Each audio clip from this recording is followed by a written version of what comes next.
Bumaba ang bilang ng mga insidente ng pagpatay ayon po sa PNP, pero ang dumarami ngayon ay kaso naman ng mga pandurukot.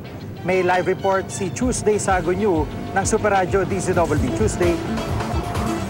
Gigi, may pagbaba sa bilang ng mga insidente ng pagpatay sa National Capital Region, Metro Manila sa nakalipas na isang linggong panahon o mula Setyembre 28 hanggang Oktubre 4 ngayong taon kumpara sa nakalipas na Setyembre 21 hanggang 27. Sa record ng Oplan Lambat Sibat na itala ang 20 kaso ng murder o homicide sa Metro Manila nitong Setyembre 28 hanggang 4 na Oktubre, mas mababa sa 35 kaso noong September 21 hanggang 27. Sa iprinisinta ng NCRPO kaugnay sa Oplan Lambat Sibat Weekly Conference kaninang umaga, lumalabas na karamihan sa kaso ng pagpatay na naitala ay may kaugnayan sa iligal na droga. Kung hindi man pagbaril ang ginamit na paraan ng pagpatay ay pananaksak. Nangyayari rin ang ganitong uri ng krimen sa pagitan ng alas 8 ng gabi hanggang alas 12 ng madaling araw. Pangkaraniwan ay sa mga kalye. Nakasaad din sa data ng NCRPO na may pagbaba sa bilang ng robbery sa parehong panahon. O mula dating 78 kaso, ngayon ay 70 na lamang.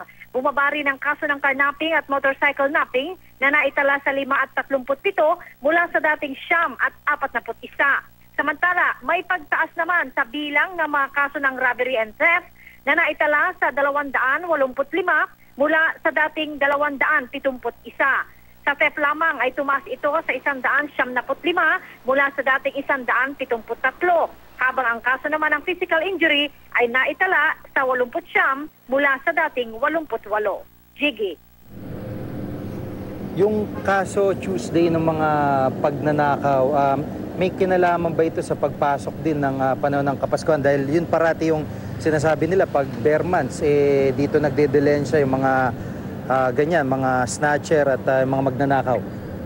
Tama ka dyan, Jiggy. Isa yan sa tinitignan ngayon ng NCRPO. Pangkaraniwan kasi sa pagpasok ng bare months, nandyan na nagsisipagdelhensya yung mga kawatan. Kaya't pangkaraniwan ay akyat bahay yung nangyayaring insidente ng nakawan. Kaya't may payo itong si DILG Secretary Melsen Sarmiento sa ating publiko o sa mga residente na magsimula sa kanilang mga tahanan yung pagkakaroon o pagpapatupad ng mga security measures. Ito ay upang hindi naman daw sila mabiktima at wag na nilang hintayin na maakyatan sila ng mga kawatan sa kanilang mga tahanan. Jiggy. Maraming salamat, Tuesday Sagunyu ng Super Radio DZWB.